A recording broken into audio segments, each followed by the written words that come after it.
Greetings, humans, and welcome back. I'm Joey Pigtails, and I'm here to give you an update on my Vegas trip so far. And man, do I have some stories for you.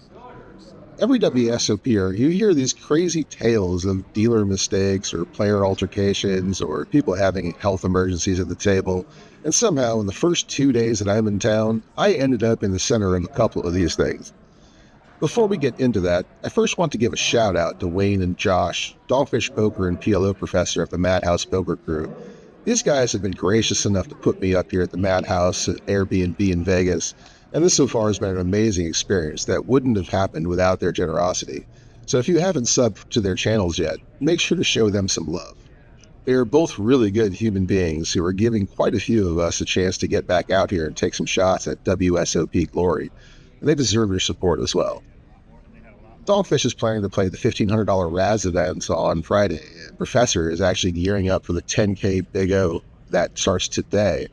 And I'm planning to play some 5-card double-board bomb pot cash games at the King's Lounge tonight, so make sure to say hello to any of us if you see us on our search for Poker Glory. On Friday, I'll be heading out to the Cops for Kids charity poker tournament with Joey Ingram, which you can see the details here, as well as on my Twitter account. This is going to be a really fun event where you can mingle with some cool people and have a good time, so I hope you come out and help us make this a huge success for them. Finally, I'm looking to play the WSOP $1,500 No Limit Hold'em PLO Round and Round Bomb Pot event on Saturday, so that is going to be absolutely crazy. So I've stopped a few times this trip to just take in the fact that I'm back here in Vegas doing the poker thing. It's so surreal. And it's absolutely insane that I've somehow found myself involved in some of the crazy stories happening at this year's WSOP. The first incident happened on Saturday during my second bullet at the $300 Gladiator event. Bet on Drew, one of the ACR pros at the Punter's Pad this year and a chill dude, I might add, recorded this footage during the problem. So the issue is that after level 8, the black chips were colored up and removed from the table. When they took all the black chips, they also took the rest of that player's chips too.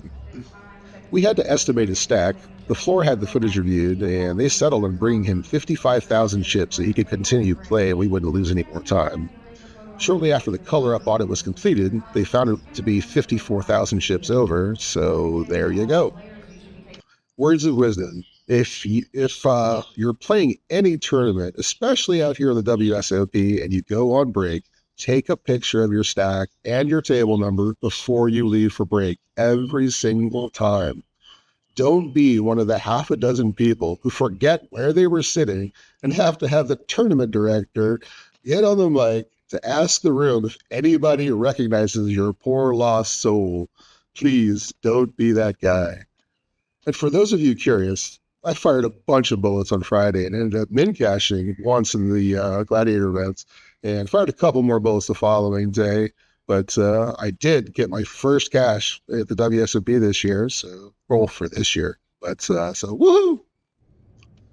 So the second exciting event occurred on Sunday at the start of the Gladiator events.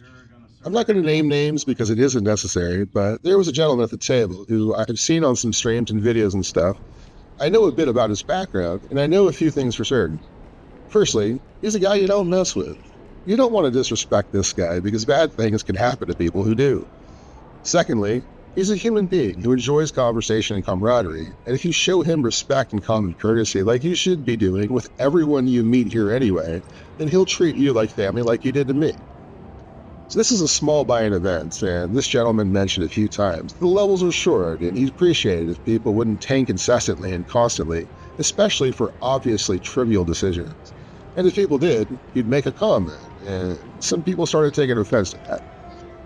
I didn't think he was necessarily wrong here. Life is short, so let's not waste other people's time. Take time on big spots that require thinking, deep thought, but in the small spots, let's be courteous and act with others in mind. Don't Hollywood to save face. If you're folding, just fold.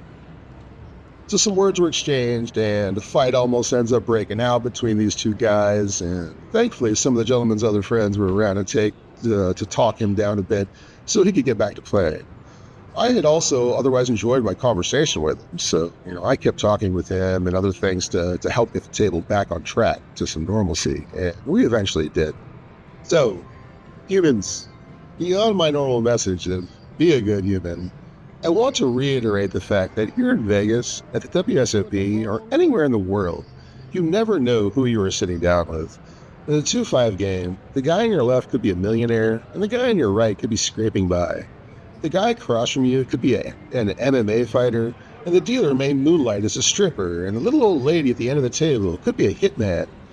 Don't assume anything other than you're interacting with humans who have come to do the thing that you have come to do.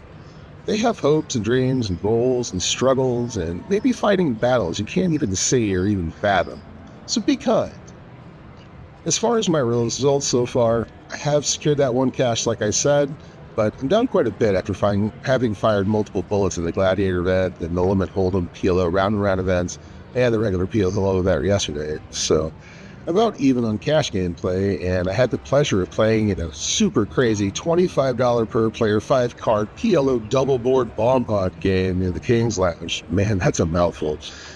Which I'll be going to. I'm going to be returning to that game here really soon. It looks absolutely fantastic, and I see a lot of potential. So if you guys are up for anything like that craziness, that's where you're going to be finding me here pretty soon.